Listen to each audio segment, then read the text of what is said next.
जगामध्ये 3 हट्ट फार प्रसिद्ध आहेत ना, बालहट्ट, राजहट्ट आणि तिसरा तुम्ही जाणताच.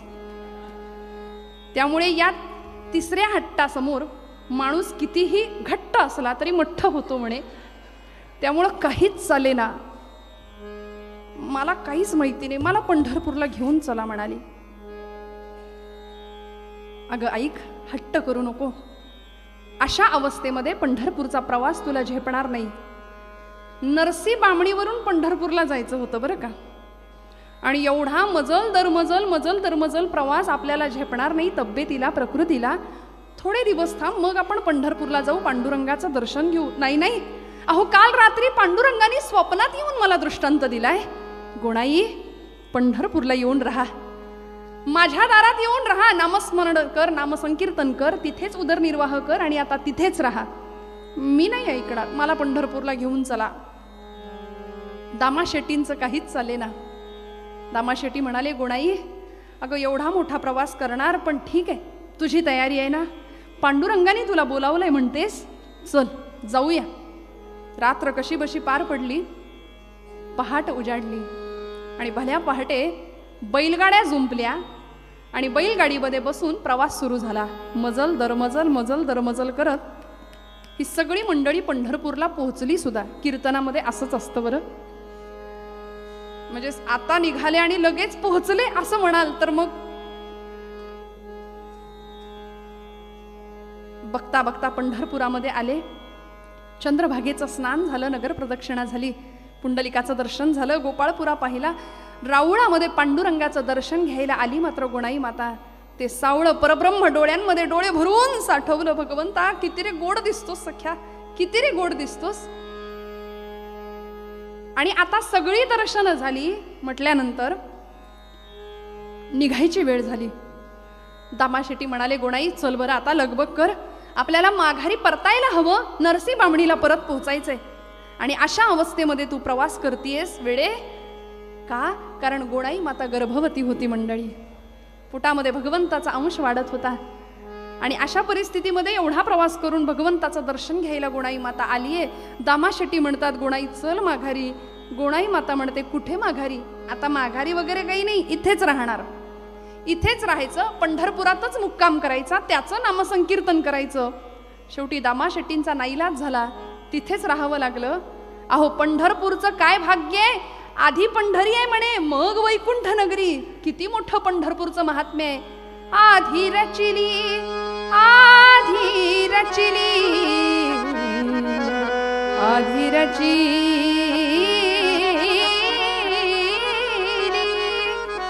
आधी रचिली पंढरी, मग वैकुंठ नगरी, मग वैकुंठ नगरी.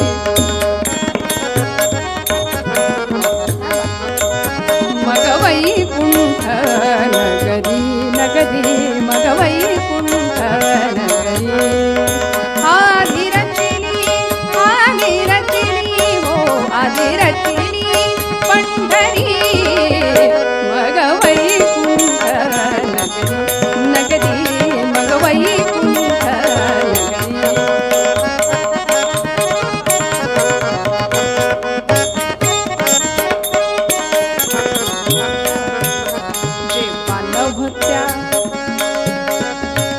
जेव्हा नभते चराचर, जेव्हा नभते चराचर, तेव्हा होते पंढरपूर, तेव्हा होते पंढरपूर, तेव्हा होते पंढरपूर, तेव्हा होते पंढरपूर.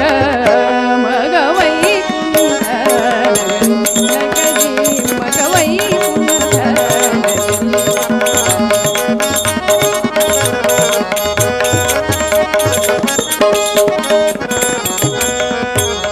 जेव्हा नव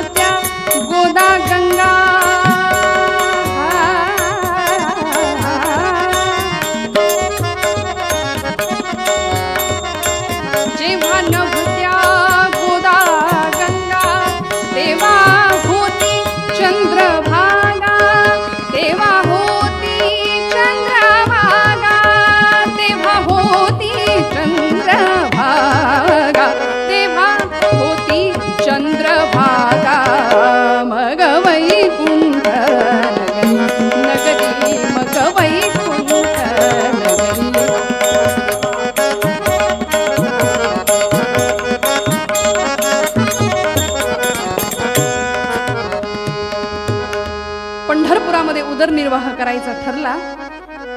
आता जातीने शिंपी समाजातली ही मंडळी, शिंप्याचा व्यवसाय कपड्यांचंच दुकान थाटलं.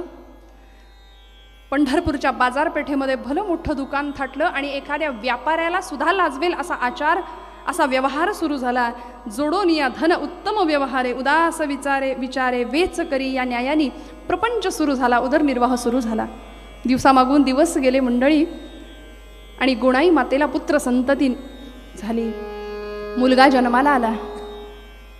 नाव ठेवलं नामदेव.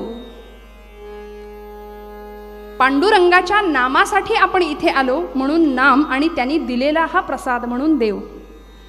पूर्वीच्या काळी नावं सुद्धा अशी ठेवली जायची की ती नाव उच्चारलं की त्या कार्याचं वलय डोळ्यासमोर यावं. मेरी झाशी नाही दूंगी असं म्हटलं की झाशीच्या राणीचा कुठला अवतार डोळ्यासमोर उभा राहतो? असा घोड्याच्या टापा 2 उचललेल्या आहेत, पाठीमागं त्या दामोदराला बांधलेली आहे, हाताशी तलवार धरलेली झाशीची राणी डोळ्यासमोर उभी राहते. शिवाजी नाव उच्चारलं की आमचं रक्त सळसळतं. जी जिद्द, ज्या जाज्वल्य, देशप्रेम, बाणेदारपणा आणि ईश्वरार्पण वृत्ती अशी जिजाबाई आठवली की आम्हाला ते करारी पण आठवतं. म्हणून म्हटलं नावा पाठीमागं कार्याचं वलय असतं. आता काय, आता बोलायलाच नको. सिरियल आणि पिक्चरच्या नावांची एवढी क्रेज आहे की आम्हाला तीच नावं जास्त हवीशी वाटतात. म्हणून आमचे आदर्श आणि या जुन्या पिढीचे आदर्श फार वेगळे होते. आमच्या पिढीच्या एखाद्या मुलाला किंवा अगदी 20-25 मुलाला विचारलं, अगदी 5 वर्षाच्या बाळाला विचारलं तुझा आदर्श कोण आहे, तर तो सहज उत्तर देतो, कोण? जो कोर्टामध्ये जजनी फाशी नाही बरं, तुरुंगवासाची शिक्षा सुनावली गेली असताना कोर्टाच्या दारात ढसाढस रडतो असा सलमान खान नावाचा हिरो आजच्या पिढीचा आदर्श आहे, आयडॉल आहे. आणि तुमच्यासारख्या जुन्या पिढीला जर आम्ही तुमचे आदर्श कोण, तर कोर्टामध्ये जजनी तुरुंगवास नाही फाशीची शिक्षा दिली असताना सुद्धा मेरा रंग दे बसंती चोला, माहे रंग दे बसंती चोला असं म्हणणारा भगतसिंग जुन्या पिढीचा हिरो होता. तो आदर्श होता. ही जनरेशन गॅप आहे एवढी मोठी आणि ती इतकी वाढत चालली आहे दिवसेंदिवस. नाव ठेवलं सुंदर नामदेव, भगवंताचा प्रसाद दिसामासानी मोठा होतोय. आणि वयाच्या 5व्या वर्षी घडलेला प्रसंग मंडळी आपण जाणता. पण कीर्तनातून तीच कथा, तेच चरित्र पुन्हा ऐकणं. सगुण चरित्रे परम पवित्रे सादर वर्णावी, ऐसी कीर्तन मर्यादा ही संतांच्या घरची असं म्हटलंय. वयाच्या 5व्या वर्षी नामदेव महाराजांच्या आयुष्यात घडलेला प्रसंग. स्वतःचं आयुष्य, स्वतःची नामदेव गाथा लिहिली आहे नामदेव महाराजांनी. जणू काही स्वतःचं आत्मचरित्र लिहिलंय. प्रचंड भागवत धर्माचा प्रसार या संतांनी केलाय. काय प्रसंग घडावा. संध्याकाळची वेळ. दामा शेट्टींचा असा रोजचा संकल्प होता की रोज पांडुरंगाला नैवेद्य द्यायचा आणि मग स्वतः भोजन करायचं. पांडुरंगाला नैवेद्य अर्पण केल्याशिवाय अन्न ग्रहण करायचं नाही, हा स्वतःचा संकल्प नित्य नियमाने आजपर्यंत सुरू होता. पण उद्या काही कामासाठी व्यापारानिमित्ताने परगावी जावं लागणार होतं. उद्याचा देवाचा नैवेद्य कोण दाखवणार प्रश्न पडला. म्हणून आपल्या 5 वर्षाच्या नाम्याला विचारलं, नाम्या माझं एक काम करशील बाळा, उद्या पांडुरंगाला नैवेद्य तू द्यायचंस. नामदेव महाराज म्हणाले, हो का नाही. वयाच्या 5व्या वर्षी बाबांनी एवढं सुंदर काम सोपवलं, आनंद वाटला. म्हणाले, बाबा जाणार मी उद्या, पांडुरंगाला नैवेद्य मी देणार. आणि निघाले.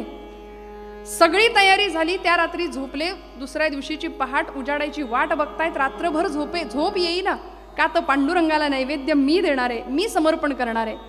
हा समर्पण भाव श्रोते हो, भक्तीमध्ये निष्काम भक्ती संतांनी अपेक्षित केली. आम्ही सकाम भक्ती करतो, आम्हाला काहीतरी त्या बदल्यात हवं असतं म्हणून आम्ही भक्ती करतो.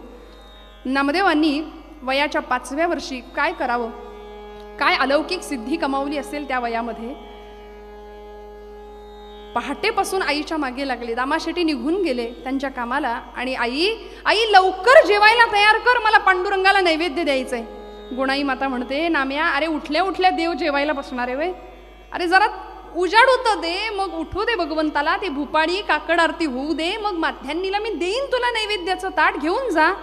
नाही, कसा बसा वेळ काढला. माध्यान्नीची वाट पाहिली. आता पहाटे उठल्यापासून या 5 वर्षाच्या लेकराच्या पोटात प्रचंड भूक लागलेली. पण बाबांचा संकल्प, बाबांनी सांगितलं होतं, नाम्या पांडुरंग जेवल्याशिवाय आपण जेवायचं नाही. एवढंच एक वाक्य लक्षात ठेवलं आणि नामदेव माध्यान्नीची वाट पाहत बसला. भर माध्यान्नीला गोणाई मातेने सुंदर ताट तयार करून दिलं पंचपक्वान्नाचं, नैवेद्याचं.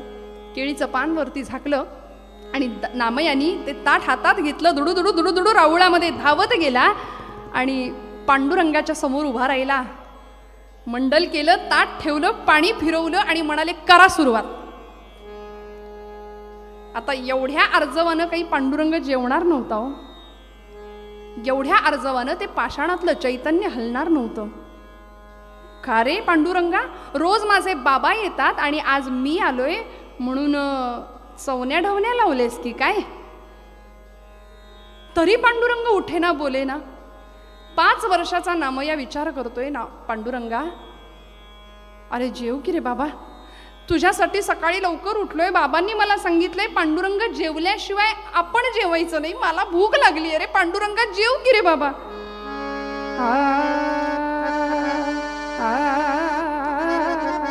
पांडुरंगा जेव की रे बाबा. तरी पांडुरंग हले ना बोले ना. मंडळी, समर्पणाचा भाव नैवेद्यातला. आपण म्हणतो नैवेद्यम समर्पयामी, पण आमच्याकडे आम्ही किती हुशार बघा. आमच्याकडे वाक्यच असं बदलतंय, जा रे देवाला नैवेद्य दाखवून आण. तो समर्पण भाव वगैरे नाहीच. मग आम्ही पाणी फिरवतो, दाखवतो नैवेद्य आणि लगेच काढून घेतो. आम्हाला केवढी भीती, खाल्लं बिल्लं तर करायचं काय. माऊली म्हणते, ऐशी कर्मे साम्य दशा जै होय विरेशातई मग आपैसा प्रभू कृपा होय. ती कृपा चालत येते. मुरारी बापू आपल्या प्रवचनात सांगतात, ते म्हणाले, ठाकुर को हमारे साथ बात करने की हर रोज इच्छा होती है, लेकिन मोस्ट ऑफ द टाइम हमारा मोबाइल एक तो स्विच ऑफ रहता है, एक तो रेंज नहीं मिलती, नहीं तो एंगेज रहता है. त्याला रोज आम्हाला भेटायचं आहे परमेश्वराला, पण आम्हाला दुर्दैवानी वेळ नाही आहे, कारण आम्ही इतकी धकाधकीचं आयुष्य जगतो. नामदेव महाराज हट्ट करतात, पांडुरंगा जेव की रे बाबा. कटेवरी हात तुझे विटेवरी पाया, कटेवरी हात तुझे विटेवरी पाया.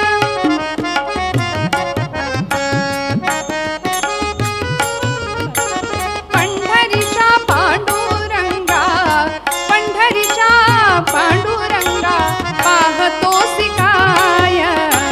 कटेवरी हात तुझे विटेवरी पाया, कटेवरी हात तुझे विटेवरी पाया, कटेवरी हात तुझे विटेवरी पाया. पांडुरंगा अरे बऱ्या बोलानी जेव रे बाबा. आई आपल्याला जे जे करते ते सगळं तिथं चाललं होतं बरं. आता बऱ्या बोलानी जेव बरं. नाही जेवलास तर चुलीतलं लाकूड आणून फोडून गाडीन. 5 वर्षाचा नामया पांडुरंगाला अर्जव करतोय, पांडुरंगा जेव की रे बाबा. मंडळी, आमच्या या नारदीय कीर्तनामध्ये जुन्या कीर्तनकारांनी काय बहार केलीये. काल ज्यांचं कीर्तन आपण ऐकलं आफळे बुवांचं, त्यांचे वडील गोविंद स्वामी आफळ्यांनी फार सुंदर पद या कामामध्ये, या आख्यानामध्ये केलेलं आहे. जुन्या काळी काय किंवा आजच्या काळी काय, आमच्या मुलांना पिक्चर मधली गाणी प्रचंड आवडतात. चाल मोहिनी घालते, चाल आवडते, अर्थाशी फारसं घेणं देणं नसलं तरी, आणि मग ती गाणी लगेच पाठ होतात. आमच्या घरातल्या एखाद्या कार्ट्याला म्हटलं, बाबा रे अथर्वशीर्ष रामरक्षा पाठ करती, होणार नाही लवकर, पण सैराटचं गाणं लगेच पाठ होईल. हा फरक आहे. मग असं काही सांगितलं जुन्या काळी, घरामध्ये एखादी राधा नावाची आजी यायची कामाला भांडी घासायला, आणि घरातल्या एखाद्या मुलाला तिने सांगावं, बाळा म्हण रे गाणं छानपैकी, मस्त माझी अशी भांडी पटकन घासून होतील. आणि त्या बाळानी 8 वर्षाच्या त्या मुलांनी गाणं म्हणायला सुरुवात करावी, मेरे मन की गंगा, पुढचं म्हणत नाही. आणि असं काहीतरी त्यानं गाणं सुरू केलं की वडिलांनी येऊन पाठीत धपाटा घालावा, कारट्या तुझं वय काय, राधाबाईचं वय काय, तिचं नाव नेमकं राधा, बोल राधा बोल, असं काहीतरी म्हणायला लागला. तू 8 वर्षाचा, राधाबाई 60 वर्षाची, असं काहीतरी करायला आपल्याला शाळा पिक्चर काढायचंय, टाइमपास, शाळा, सैराट सगळंच निघालो. आणि इतक्या आवडीने आम्ही सगळे, आमची लेकरं ते पिक्चर पाहतात, राष्ट्रीय पुरस्कार प्राप्त. आणि असं काहीतरी घडलं की मुलांना, ठीक आहे तुला हे गाणं आवडतंय ना, गाण्याची चाल आवडतीये ना, मग आता हे गाणं नाही म्हणायचं म्हणाले, गाण्याचे शब्द बदलूया, चाल तीच ठेवूया. काय बुवांनी बहार केलीये. आता नामदेव महाराज पांडुरंगाला आर्जव करतायत, हट्ट करतायत, पांडुरंगा जेव रे बाबा, अशी कल्पना करून गाणं म्हणूया. भोळा पुसतो नामा, भोळा पुसतो नामा, अन पांडुरंग घुमा का, भोळा पुसतो नामा, अन पांडुरंग घुमा का, बोल देवा बोल भोजन घेता का नाही, बोल देवा बोल भोजन घेता का नाही, भोळा पुसतो नामा, बोल देवा बोल भोजन घेता का नाही, बोल देवा बोल भोजन घेता का नाही.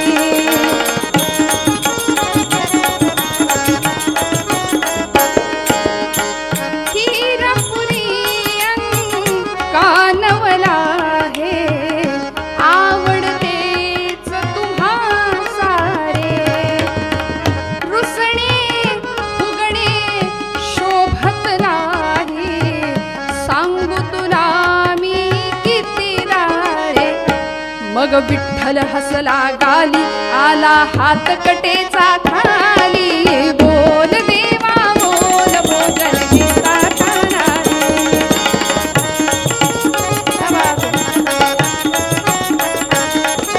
बोल देवा बोल भोजन घेता का नाही. बऱ्याच जणांना शब्द तेच आठवले असतील. नामदेव महाराज हट्ट करतायत, पांडुरंगा जेव रे बाबा, अरे आता 10:30 होतील थोड्या वेळात, तू जर असा जेवला नाहीस किती उशीर करणार आहेस सांग बरं. तरी पांडुरंग जेवायला तयार नाही मंडळी. आता जर पांडुरंगा बऱ्या बोलाने जेवला नाहीस ना, तर बाबा येतील आणि मला विचारतील, नाम्या पांडुरंग जेवला का. मी नाही म्हणालो तर त्यांच्या हाताचा आणि माझ्या पाठीचा काय तो संगम होईल म्हणाले. त्यामुळे पांडुरंगा आता बऱ्या बोलाने जेव, आणि आता जेवणार नसशील ना तर इथे या पायरीवर डोकं आपटून जीव दे.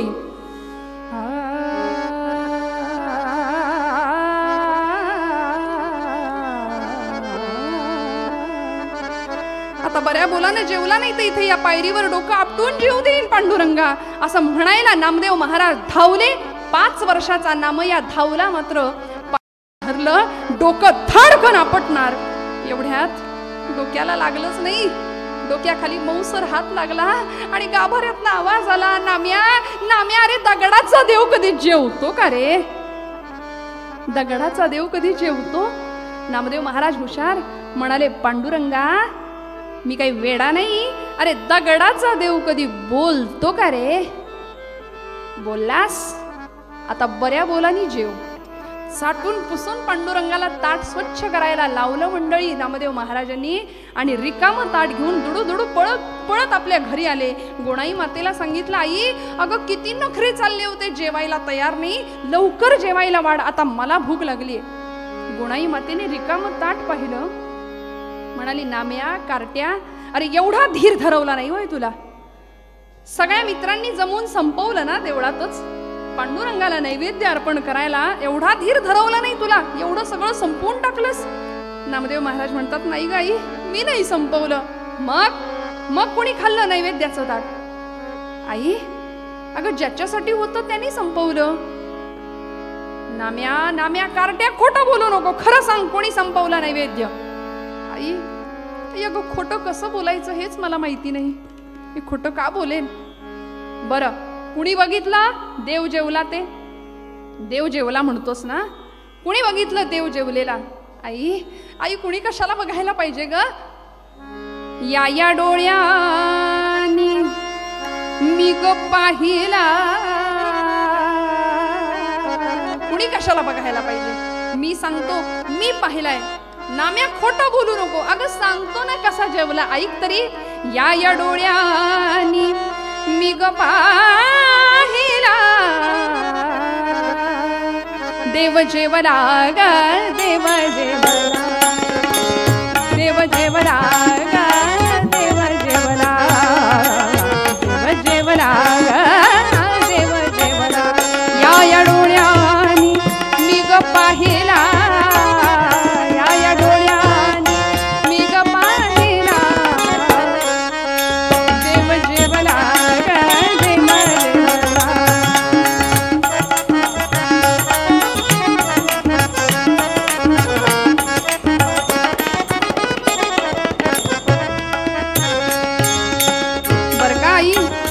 कसा जेवला सांगू का? तुम्ही पण ऐका हं. काय पांडुरंगाचं जेवण करावं? आई, खीर दिली होतीस, मुरडीचा कानवला दिला होतास. कसा जेवला पांडुरंग सांगतो ऐक. कमरेवरचा काढून हात, कमरेवरचा काढून हात, कालविला तो दूध भात, मोडी मुरडीचा कानवला ग, मोडी मुरडीचा कानवला ग, देव जेवला ग, देव जेवला, देव जेवला ग, देव जेवला, देव जेवला ग, देव जेवला.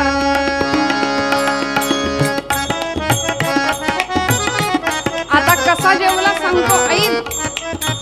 ओ रप्पली ग, ओ रप्पली ग, त्यानं खीर ओ रप्पली ग.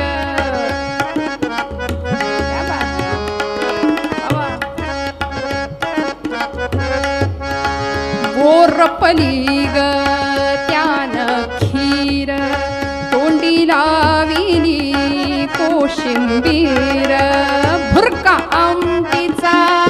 क्या बात. म्हणून म्हटलं अशी साथ ही 2 तासापुरती खरी साथ वाटते. भुरका आमटीचा. नाहीतर मग काही ठिकाणी 2 तास साथ नाही 7.5 आहे की काय असा अनुभव येतो. पण मनापासून दोघांना खरंच धन्यवाद देते. क्या बात. भुरका आमटीचा मारियला ग, देव जेवला ग, देव जेवला, देव जेवला ग, देव जेवला.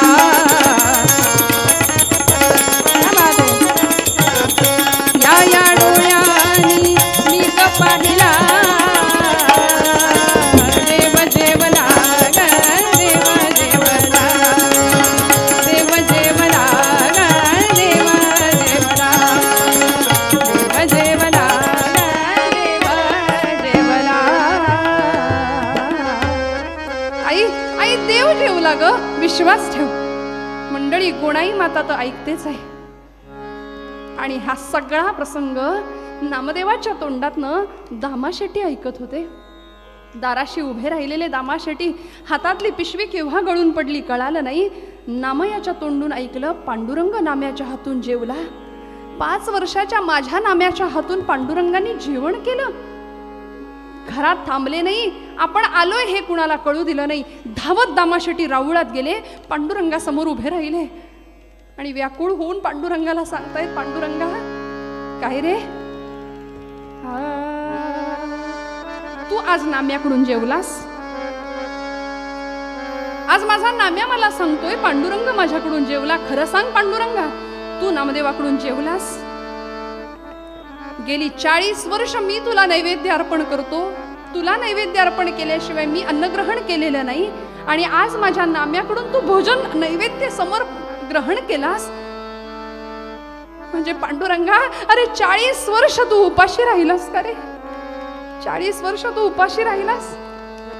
ते काही नाही, नाम्याकडून तू जेवलास या गोष्टीवर माझा विश्वास नसेल बसत तर मला प्रत्यय द्यावा लागेल तुला. मला पुरावा दे, मला सिद्ध करून दाखव की खरंच नाम्या तुझ्याकडून जेवलाय. आणि मंडळी माझ्या पदरचं नाही सांगत. नामदेव गाथेमध्ये सुंदर अभंग आहे. नामदेव गाथेमध्ये नामदेवांनी उद्धृत केलंय, पांडुरंगाच्या मुखातनं छोटीशी तुपाची धार बाहेर आली आहे या प्रसंगामध्ये. आणि पांडुरंग दामाशेट्टींना सांगतात, या खोलीत किंवा या गाभाऱ्यात इथे राहत असलो तरी नाम्याने बोलवलं की येणार आहे. त्यांनी बोलवलं की येणार, त्याच्यासोबत खेळणार, त्याच्याशी जेवणार. आणि म्हणून वारकरी संप्रदायामध्ये पुढे एवढे थोर नामदेव महाराजांचे सारखे संत आम्हाला मिळाले मंडळी, की पंचक्रोशीमध्ये लहान वयापासून नामदेवांची कीर्तन रंगायला लागली. नामदेवाची अमृत तुल्य वाणी, नामदेवाची, नामदेवाची, नामदेवाची, नामदेवाची. तुल्यवाणी श्रवणी येता रोचनी येत पाणी श्रवणी येता रोचनी नामदेवाची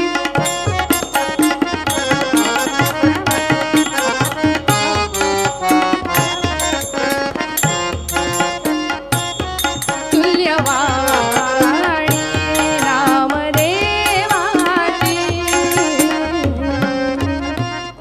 चंद्रभागेच्या वाळवंटात नामदेवांचं कीर्तन रंगावं आणि या कीर्तनाला किती संत मांदियाळी हजर राहावी. परमेश्वराचं सर्वाभूती असलेलं व्यापकत्व अस्तित्व नामदेवांनी कीर्तनात सांगावं आणि कीर्तनाचा प्रभाव अधिकार एवढा मोठा की स्वतः पांडुरंग परमात्मा येऊन कीर्तनामध्ये नाचायला लागायचा. हा भक्तीचा काला सगळ्या संतांनी चंद्रभागेच्या वाळवंटात साजरा करावा. नामदेवांनी काला वाटावा आणि एक टाळी व्हावी. ही कीर्तनातली टाळी, कीर्तनामध्ये श्रोत्यांची लागते ती ब्रह्मानंदी टाळी, ती वेगळी. आपण सगळे निश्चित जागे आहात याची मला खात्री आहे. पण कुठली टाळी बरं? एकची टाळी पिटली चंद्रभागे वाळवंटी, एकची टाळी पिटली चंद्रभागे वाळवंटी. माझा ज्ञान राजा, माझा ज्ञान राजा गोपाळासी लाह्या वाटी. हा नामदेव कीर्तन करी पुढे देवनाचे पांडुरंग, नामदेव कीर्तन करी पुढे देवनाचे पांडुरंग.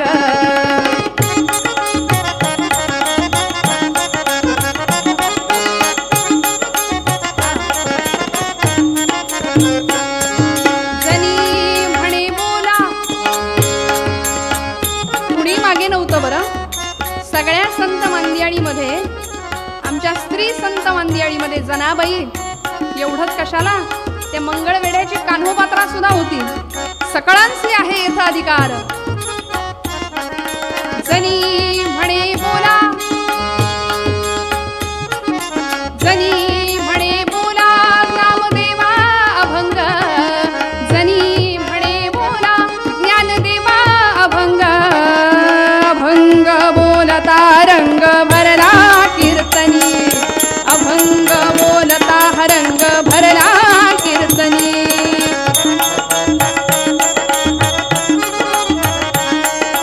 अभंग बोलता रंग भरला कीर्तनी. प्रेमाचे निछंदे विठ्ठल,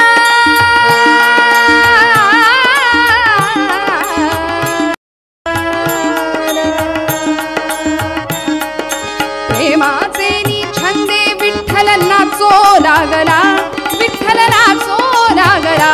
हा नाचता नाचता देवाचा गळला पितांबर, नाचता नाचता देवाचा गळला पितांबर.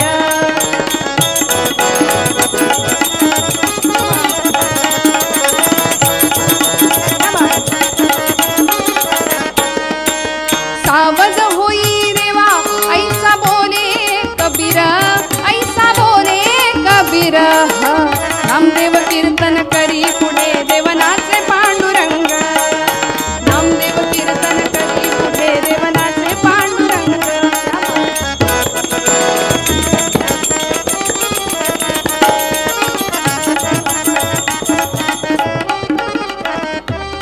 पंढरीनाथ महाराज की. नामदेवांनी कीर्तन करावं, पांडुरंगाने कीर्तनात नाचावा, असा भक्तीचा जागर आणि अधिकार कीर्तनाचा आपण प्रसंग जाणता मंडळी. कीर्तन संपलं, सगळ्यांनी नमस्कार करावा. मुक्ताबाई नमस्कार करे ना. ज्ञानादादा मुक्ताईला सांगतायत, मुक्ते अगं नमस्कार तर कर, नामदेवाचा अधिकार मोठा आहे. मुक्ताबाई म्हणतात, दादा याने कुठे केलाय अजून कुणाला नमस्कार? याला एवढंच कळतं मी श्रेष्ठ, मी कोणीतरी मोठा, माझ्याशी पांडुरंग बोलतो. अरे सर्वाभूती परमेश्वर हे कीर्तनात सांगतो, अनुभवाच्या पातळीवर जाणत नाही. त्याला वाटतं फक्त पांडुरंग गाभाऱ्यात आहे, राऊळात आहे. आणि मुक्ताई न राहून आदिशक्ती होती, माऊलीचं अंतःकरण बोलून गेली, दादा अरे अखंड जयाला देवाचा शेजार, कारे अहंकार गेला नाही. भक्तीचा जिव्हाळा नामदेवाकडे आहे, पण सिद्ध भक्त म्हणवायला गुरुकृपेशिवाय पर्याय नाही. आणि म्हणून मुक्ताई पटकन बोलून गेली, अरे नाम्या कच्चा रे कच्चा. या प्रसंगामध्ये गोरोबा काका तिथे आले होते. आता वारीमध्ये थापटणं घेऊन ते का आले होते? बहुतेक अशी बरीच कच्ची मडकी असतील, ती तपासायची असतील. आणि थापटणं गोरोबा काकांनी प्रत्येकाच्या मस्तकावर आपटावं. नामदेवांच्या मस्तकावर थापटणं आपटल्याबरोबर नामदेव महाराज संतापले, म्हणाले, अरे असं थापटणं आपटून कळतं का मडकं कच्चं की पक्क ते? पटकन मुक्ताई म्हणाली, अरे अरे नाम्या कच्चा रे कच्चा. नामदेव महाराज संतापले, धावत पांडुरंगाकडे गेले. सांगितलं, पांडुरंगा काय हे?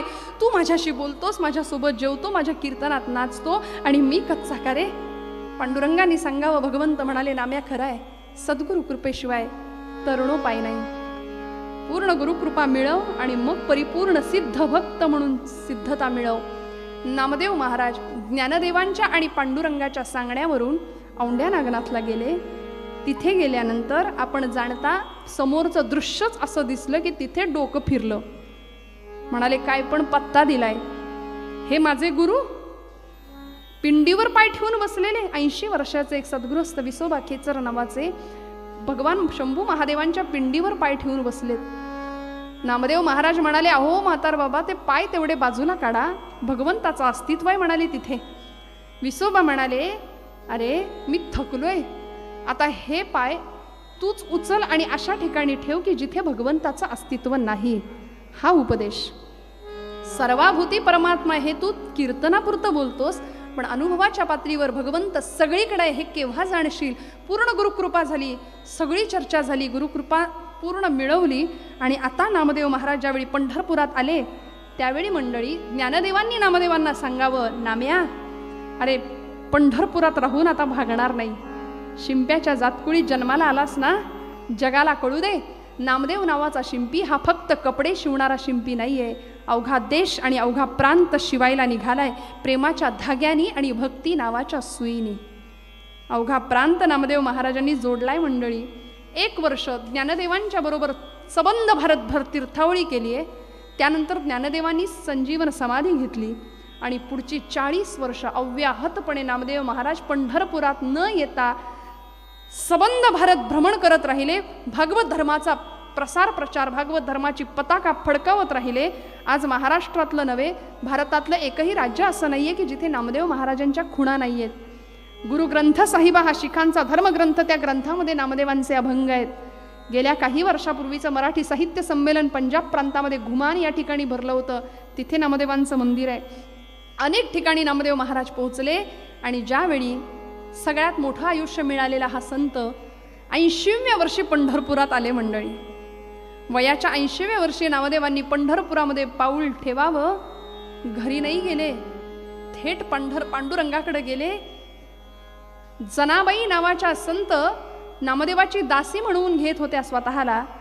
नामदेवांच्या पश्चात खरं तर जनाबाईंनी नामदेवांचा प्रपंच सांभाळलाय, पंढरपुरातल्या लोकांची मानसिकता सांभाळली. आणि हे सगळं करून नामदेव महाराज ज्यावेळी पंढरपुरात आले, थेट पांडुरंगाकडे आले. म्हणाले, आता घरी नाही जाणार, आता कुठेच नाही जाणार. ज्या पायरीवर उभा राहून तुझ्याशी पांडुरंगा 5व्या वर्षी भांडलो ना, त्याच पायरीचा चिरा होऊन आता शेवटचा श्वास घेणार. कारण कळालं होतं भगवंत फक्त मंदिरात नाही, तो सगळीकडे आहे. जिव्हाळ्याने जर त्याची भक्ती केली, जाणे भक्तीचा जिव्हाळा तोची दैवाचा पुतळा. हा जिव्हाळा काय होता नामदेवांचा? काय कळालं होतं भक्तीचं मर्म? तीर्थ विठ्ठल, क्षेत्र विठ्ठल, तीर्थ विठ्ठल, क्षेत्र विठ्ठल, तीर्थ विठ्ठल, तीर्थ विठ्ठल, क्षेत्र.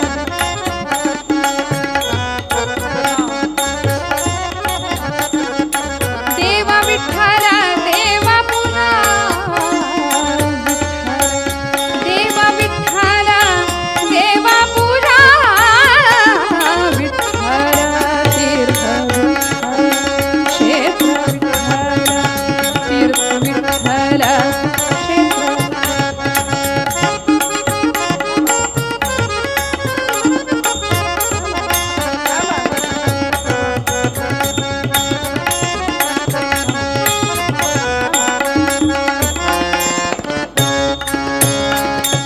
माता विठ्ठल, पिता विठ्ठल,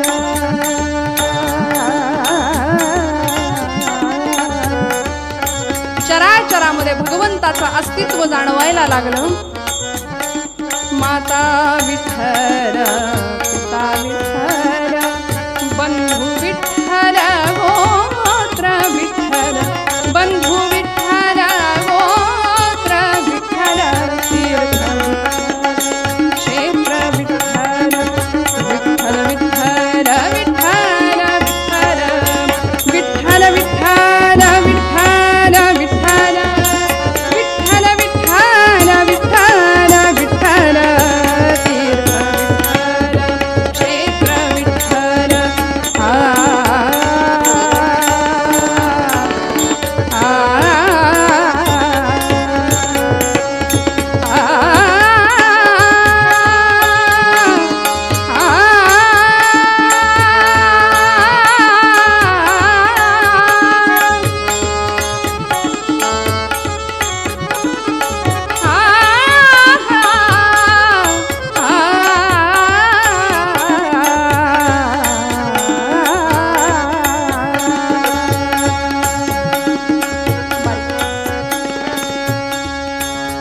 आठच्या कीर्तनाची वेळ 8:30 वाजता कीर्तनाला सुरुवात झाली मंडळी.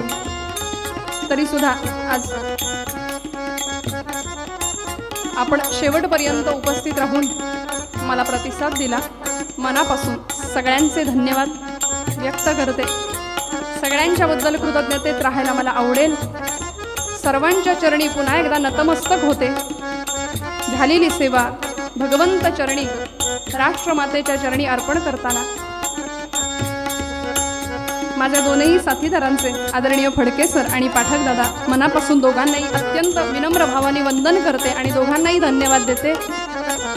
या उत्सवाचे सगळे संयोजक, मला ज्यांचा फोन कायम येत होता तेवढं एकच नाव मला माहिती आहे. मला माफ करा, सगळ्यांच्या नावांचा उल्लेख मी करू शकत नाही, पण ज्यांनी ज्यांनी या सगळ्या उत्सवांसाठी पूर्ण आपलं सगळं वेळ आणि सगळी ताकद पणाला लावली आहे आणि एवढा सगळा भव्य माहोल तयार केलाय, मनापासून सगळ्यांना धन्यवाद देते. RD पाठक सरांना मनापासून नमस्कार करते, धन्यवाद देते. बोलत असताना काही वेडवाकडं गेलं असेल तर मोठ्या अंतःकरणाने क्षमा करा.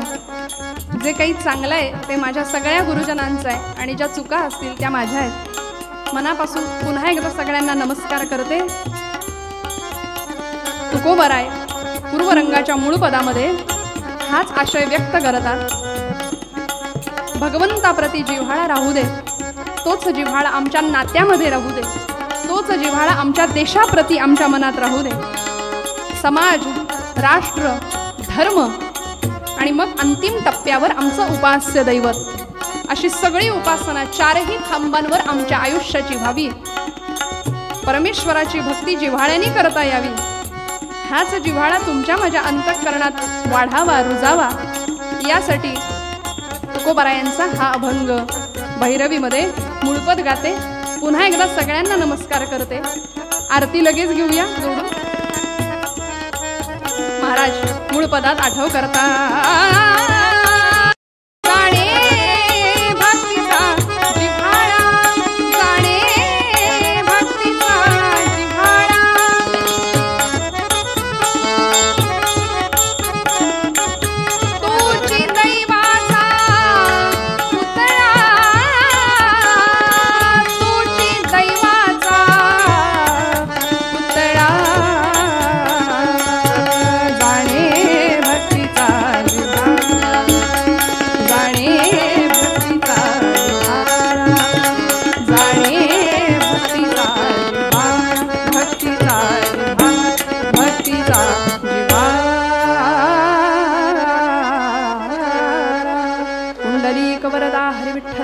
श्री ज्ञानदेव पंढरीनाथ महाराज की. सगळ्या संतांनी जे मागणं मागितलं ते मागणं मागूया आणि कीर्तनाला समोर. हे चिदान देगा देवा तुझा विसरण भाव, गुण गायीन आवडी हेची माझी सर्व गोड. नरगे मुक्ती धन संपदा संत संग देगा सदा. गर्भवासी सुखे घालावे आभासी, सुख करता दुःख हरता वार्ता विघ्नाची.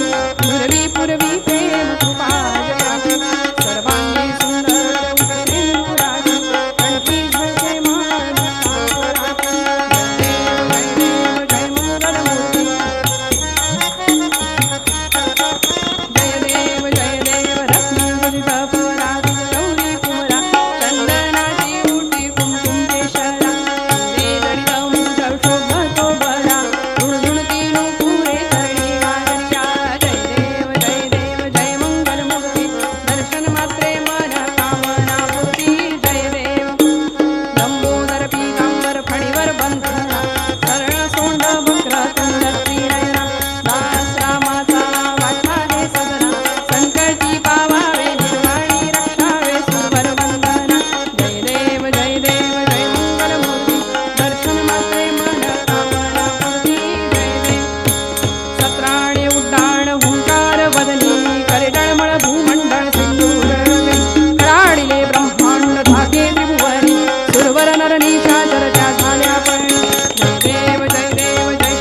पर्वत उडगण उच्छेद रामी रामदासा शक्तीचा शोध जय देव जय श्री हनुमंता कुंजेनी प्रसादेन जय देव खाली लोकांगण वंदीन चरण डोळ्याने पाहिल रूप प्रेमे अलिंगन आनंद पूजन भावे ओवाळीन म्हणणावा त्वमेव माता त्वमेव विद्या द्रविणं त्वमेव सर्वं मम देव देव कायेन वाचा मनसेन्द्रियैर्वा बुद्ध्यात्मना वा परमसुधा करोमि यद्यत् सकलं परस्मै नारायणायति आरुरं केशवं रामनारायणं कृष्णदामोदरं वासुदेव हरे श्रीधरं माधवं गोपिकावल्लभं जानकीनायकं रामचन्द्र भजे हरे राम राम राम हरे कृष्ण हरे कृष्ण हरे हरे राम राम राम हरे हरे कृष्ण कृष्ण हरे हरे पुंडलीक वरदा हरी विठ्ठल श्री ज्ञानदेव तुकाराम पंढरीनाथ महाराज की जय धर्माच्या करिता म्हास जगती रामाने धाडियले ऐसे जाणूनी राम भक्ती करिता ऐश्वर्य हे लाभले आता धर्मसख्या तुझ्या पुढतिन्या नम्रत्वतेने असे इच्छा हो जशी मानसी करीतसे हा देह तुझासे जय जय रघु